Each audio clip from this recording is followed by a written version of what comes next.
Assalamualaikum warahmatullahi wabarakatuh.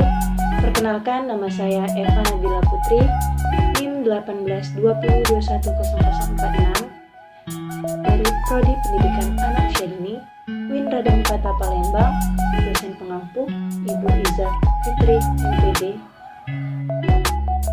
Di sini saya akan menceritakan tentang dongeng cerita rakyat Timun Emas. Halo adik-adik semua, di sini kakak ingin menceritakan dongeng tentang Timun Emas. Ayo di sini siapa tahu dongeng cerita Timun Emas ini kakak kenalkan tokoh-tokohnya ya.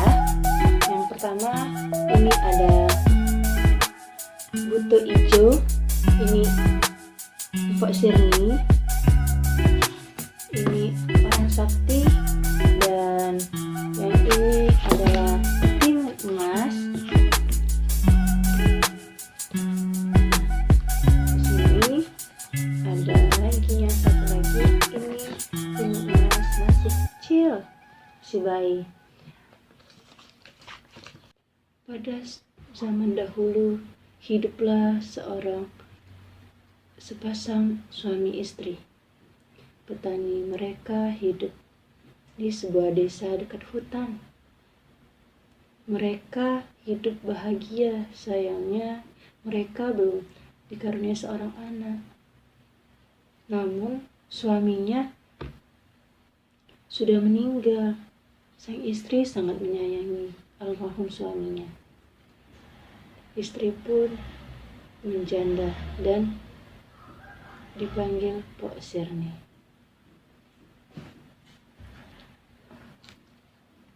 Pok Sirni tinggal di sebatang kara di hutan yang sepi. Ia sangat menginginkan seorang anak. Tiap hari ia tidak henti-hentinya berdoa kepada Tuhan. Ya Tuhan, karuniailah seorang anak kepadaku. Sesungguhnya hidupku sangat sepi. Jika Engkau mengaruniai aku seorang anak, tentunya aku akan semakin bersyukur dan taat kepadamu. Pada malam itu, lewat dari mimpinya Pok Sirni, ada seorang raksasa yang menyuruhnya mengambil kantong di dekat pohon, di dekat hutan yang pernah biasanya Pok Sirni mengambil kayu.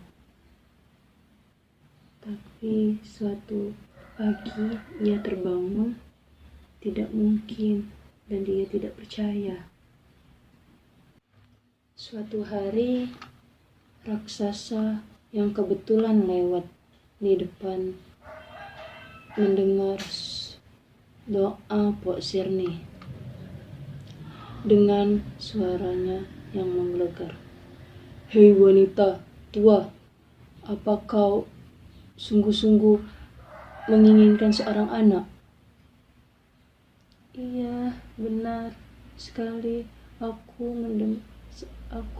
mendambakan seorang anak yang bisa menemaniku saat aku seperti ini.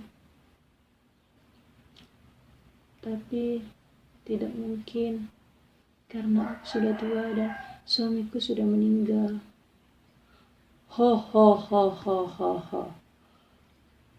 Aku bisa mengabulkan keinginanmu dengan mudah, tapi ada syaratnya.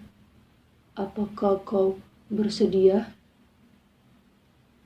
Baiklah, aku bersedia.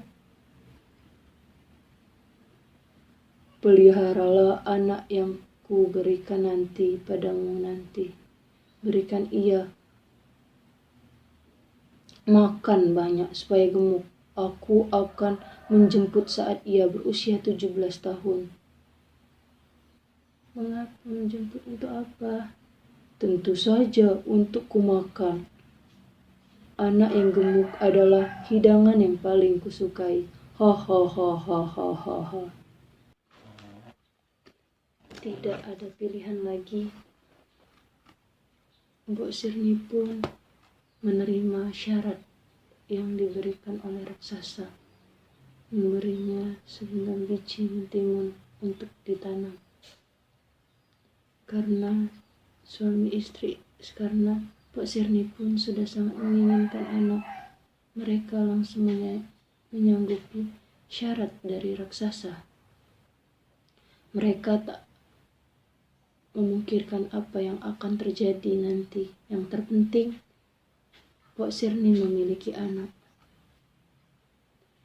Kami akan memenuhi persyaratanmu, raksasa. Baiklah, kalian tanam biji timun emas ini di belakang rumah kalian. Rawatlah seperti kau merawati anakmu nanti. Sayangilah dan kalian akan mendapat keajaiban. Setelah mendapatkan biji timun itu, Pak Sirni pun pulang ke rumah. Setelah mendapatkan biji timun itu, Pak Sirni pun pulang ke rumah, menanam biji itu. Sampai rumah langsung menanam biji tanaman itu di belakang rumahnya. Dengan telatennya, Pak Sirni merawat tanaman timun itu. Pak Sirni pun menyiram tiap hari, setiap pagi, sore. Anehnya, pohon itu hanya berbuah satu dan berwarna emas. Lama-kelamaan buah itu tumbuh menjadi sangat besar, tidak seperti timun kebanyakan. Suatu hari, terdengar suara bayi menangis dari arah timun emas.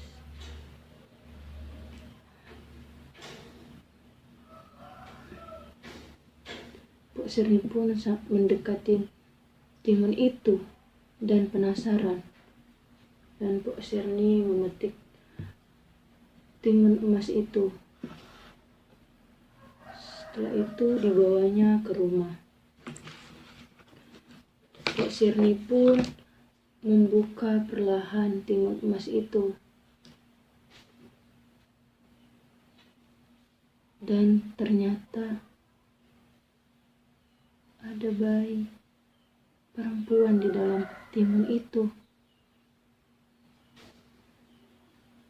Pak Sirni pun sangat bersyukur karena di dalam timun emas itu ada bayi. Karena kau berasal dari timun emas, maka aku akan beri namamu timun emas. Tidak terasa, timun emas pun telah berusia 17 tahun. Ia menjadi gadis yang sangat cantik, periang dan suka menolong. Timun emas memberikan kebahagiaan kepada orang tuanya. Lambat laun, Pak Sirni pun lupa dengan janji yang diberikan raksasa. Suatu hari, raksasa pun menagih janjinya. Aku ingin menagih janjimu. Melihat kedatangan raksasa, Pak Sirni pun amat menyayangi timun emas dan tak ingin kehilangan dia. Dan Pak Sirni pun segera menyuruh timun emas pergi.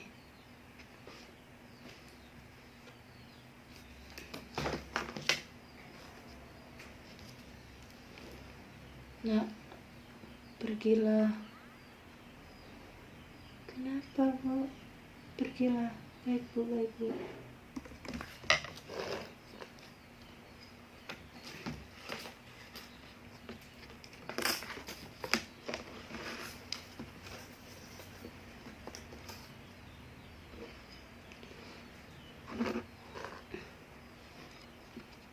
Timun emas tidak ada di rumah.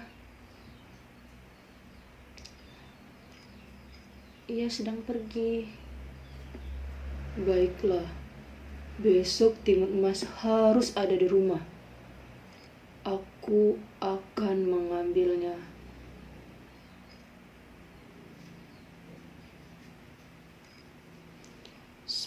Sepanjang malam, Pok Sirni mencari cara agar Timun Emas bisa selamat. Pok Sirni menemui orang sakti. Pok Sirni pun menemui seorang orang sakti yang bisa menolong anaknya nanti.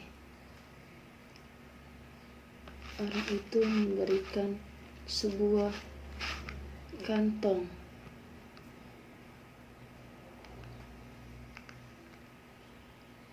Ini kantong yang untuk menolong Timun Emas, ambil.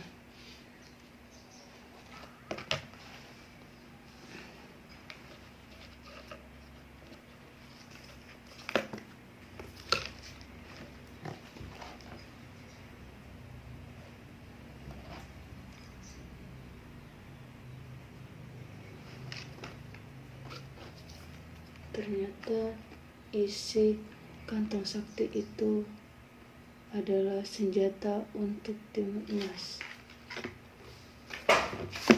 Kamu ambil untuk Timun Emas agar dia selamat. Baik, terima kasih.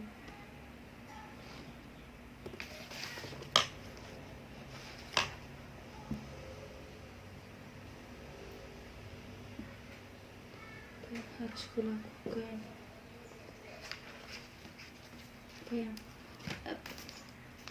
Apa yang harus kulakukan?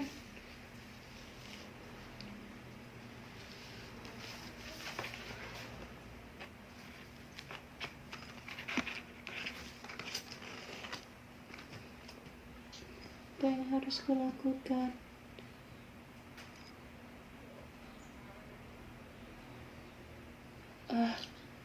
Iya, aku ingat memiliki kantong dari ibuku. Ia pun mengambil benda di dalam kantong. Ternyata sebuah jarum. Dalam sekejap jarum itu berubah menjadi hutan langit. Raksasa kuat, dengan mudah ia bisa menyelamatkan diri. Timun Emas pun mengambil benda kedua, rupanya sebuah garam. Garam itu, seketika garam itu berubah menjadi danau yang memiliki air asin. Sayangnya danau itu belum mampu menghentikan raksasa. Ia masih bisa mengejar Timun Emas.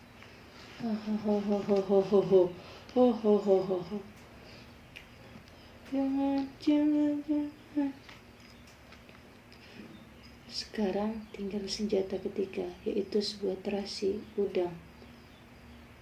Ia melemparkan terasi udang itu dan hamparan lumpur pun tercipta. Raksasa terus berjuang mengejar Timun Emas. Dan lumpur itu pun raksasa terus berjuang mengejar Timun Emas. Ia hampir berhasil menangkap kaki Timun Emas. Tapi yang terjadi pada saat bersamaan lumpur itu menarik tubuh raksasa.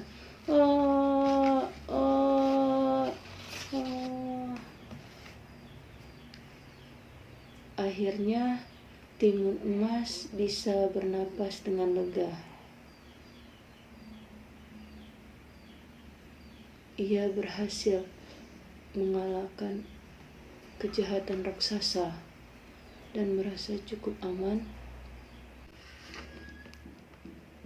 Timun Emas pun pergi ke rumah, kembali ke rumah dan mendatangi orang tuanya. Pok Sirni melihat kedatangan Timun Emas merasa sangat senang dan mereka hidup bahagia dan mereka berpelukan. Terima kasih sudah menonton video tentang Timun Emas. Semoga bermanfaat dan sampai jumpa nanti. Dadah.